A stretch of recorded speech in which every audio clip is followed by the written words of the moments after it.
Herkese merhabalar. Şekerli ve tuzlu mutfağıma hoş geldiniz. Bugün sizler için harika bir katmer tarif hazırladım. En basit yöntemle tel tel ayrılan tavada katmer tarif hazırladım sizler için. Çok farklı bir katlama yöntemiyle hazırladım. Daha önceden hiç görmediğiniz bir katlama tekniğidir. Sizleri bekletmeden tarifime geçiyorum. İyi seyirler. Tabağımın içerisine 4,5 su bardağı un aldım. Üzerine 1 tatlı kaşığı tuz ilavesi yapıyorum. Ve toplamda 2,5 su bardağı su ilavesi yapıyorum. Su miktarı herkeste farklılık gösterebilir. Onun için mutlaka azar azar kullanalım. Çünkü un ne kadar su içerir farklılık gösterebiliyor markadan markaya. Lütfen kontrollü olalım. Ele yapışmayan yumuşak bir hamur elde edeceğiz. Hamurumu güzel bir şekilde topladıktan sonra tezgahımın üzerine alarak güzel bir şekilde yoğurmaya başlıyorum.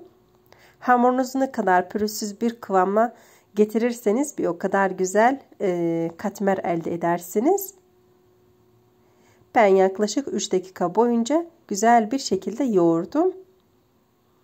Bu arada kanalıma abone olmayı ve küçük dahi olursa bir yorum bırakırsanız beni çok mutlu etmiş olursunuz. Hepinize şimdiden teker teker teşekkür ediyorum. Hamurumu güzel bir şekilde yoğurduktan sonra silindir haline getiriyorum ve toplamda 9 parçaya bölüyorum. 9 adet katmer elde edeceğim. Ve hemen hiç beklemeden beze yapmaya geçiyorum. Beze yaparken elimizden geldikçe her zaman söylüyorum pürüzsüz olmasına özen gösterelim lütfen. Özellikle alt kısmını. Beze yaptıktan sonra hemen tabağımın içerisine alıyorum. Ve toplamda 4 yemek kaşığı sıvı yağla her tarafına gelecek şekilde yağlıyorum bezelerimi. Tamamını yağladıktan sonra 10 dakika boyunca bekletiyorum. Üzerini kapatalım lütfen. 10 dakikanın sonunda gördüğünüz şekilde çok güzel bir şekilde dinlendi. Hamurumuzun da kıvamı görüyorsunuz. Gayet yumuşak, çok güzel bir kıvamı var. Bu arada ben 100 gram tereyağı erittim. Hemen bir tane bezemi alıyorum. Tezgahımın üzerine ve açmaya başlıyorum. Öncelikle hiç yağ sürmeden açıyorum. Hafif bir şekilde açtıktan sonra 1 yemek kaşığı kadar tereyağımdan ilave ediyorum. Bu arada dilerseniz margarin de kullanabilirsiniz. Ve ters düz yaptıktan sonra tekrardan 1 yemek kaşığı tereyağımdan ilave ediyorum. Ve her tarafına gelecek şekilde sürüyorum. Tekrardan ters olacak şekilde yapıyorum. Bu sayede hamurumuz incecik açılacaktır. Çok aşırı kolaydır. Görüyorsunuz merdaneli oklava kullanmadan çok güzel bir yöntemle katmerler elde ediyoruz. Bu katmer tarifini çok kolay bir şekilde hazırlayabilirsiniz. Sizler de görüyorsunuz ki hamuru çok çekiştirmiyoruz. Sadece elimizde bastırarak ve geriye iterek açıyoruz. Hepsi bu kadar. Hamuru açarken yırtılma olabilir. Hiç sorun olmaz. Görüyorsunuz benim de hamurumda yırtılma oldu. Sonrasında 1 yemek kaşığı daha tereyağı ilave ediyorum. Ve son olarak katlıyorum. Her iki tarafı da üst üste gelecek şekilde katladıktan sonra hemen uç kısımlarında katlıyorum. Bu arada aklınıza bir soru işareti kaldıysa yorum kısımlarına bırakabilirsiniz. Gördüğüm anda inşallah Allah nasip ederse geri dönüş sağlayacağım. Ve tekrardan 3 kata katlıyorum. Katlama tekniği daha bitmedi. Sonradan tekrardan bir katlama olacak. O sayede gerçekten katmerlerimiz tel tel ayrılıyor. Şimdi bunu kenara alıyorum. Ben hepsini bu şekilde aynı yöntemde açtım ve bitirdim. hemen ilk yaptığım katmerden başlayarak tekrardan açıyorum. Gördüğünüz şekilde. Bu aşamadan sonra çok aşırı derecede incecik açmamıza gerek yok.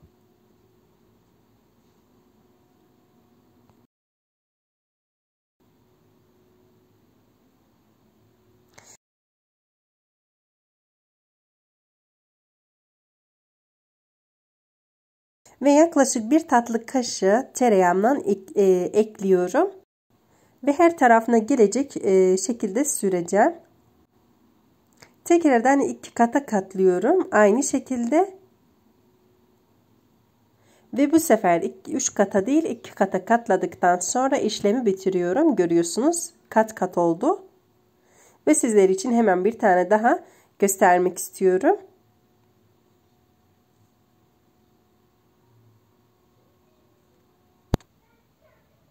Dilerseniz bu katmer tarifini tam da bu aşamaya geldikten sonra, yani katladıktan sonra tepsiye alarak dolaba kaldırıp sabahtan da pişirebilirsiniz. Hiç sorun olmaz. Bir gün bekleyebilir. Bu arada bu katmer tarifini gönül rahatlığıyla deneyebilirsiniz. Önce Allah'a sonra tarife çok güveniyorum. Eminim ki çok güzel sonuçlar alacaksınız. Ve son olarak bunu katladıktan sonra tepsimin içerisine alıyorum. Ve üzerlerini kapatıyorum. Yaklaşık 10 dakika dolabın içerisinde bekleteceğim. Dilerseniz bekletmeyebilirsiniz de ilk yaptığınızdan da başlayabilirsiniz. Ve son olarak hemen ilk yaptığımızdan başlıyorum. Bu sefer son olarak açıyoruz ve pişirme aşamasına geçiyoruz. Çok incecik olmayacak şekilde açalım lütfen. Ve bu kadar açmamız yeterli. Tavamı daha önceden çok güzel bir şekilde ısıttım. Ve biraz tereyağımdan sürüyorum. Katmerimi içerisine alıyorum ve pişirmeye başlıyorum. Bu arada kısık ateşte pişirmeyin, kuruma olacak katmerlerinizde. Çok yüksek ateşte de pişirmeyin, aksi takdirde içi hamur kalacaktır. Orta ateşte kontrollü bir şekilde pişirelim lütfen. Ara ara ters düz yapalım ki içerisinde hamurlaşma kalmasın, katları böyle tek tek ayrılsın. Ara ara ters düz yaparsanız içerisinde hava olacaktır ve balon gibi şişmeye başlayacaktır, görüyorsunuz. Bakın içerisi sadece hava, bu sayede buharlaşmayla içerisindeki katlar tek tek pişecektir ve tel tel ayrılacaktır katmerleriniz.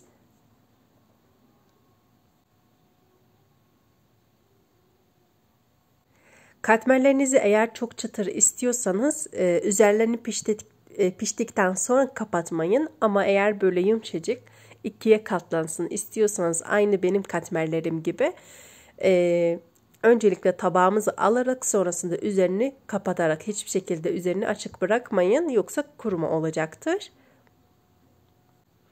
Ben aynı bu şekilde üst üste gelecek şekilde katmerlerimi muhafaza ettim. Dilerseniz bir temiz poşetle de kapatabilirsiniz. Daha iyi bir sonuç almak için ve sizler için katmerlerin içerisini göstereyim. Gerçekten tel tel ayrılıyor. Ben bir gün sizler için oklavasız, merdanesiz, tel tel ayrılan tavada katmer tarifi hazırladım. Umarım beğenmişsinizdir ve bu kısma kadar izlemişsinizdir inşallah sıkılmadan.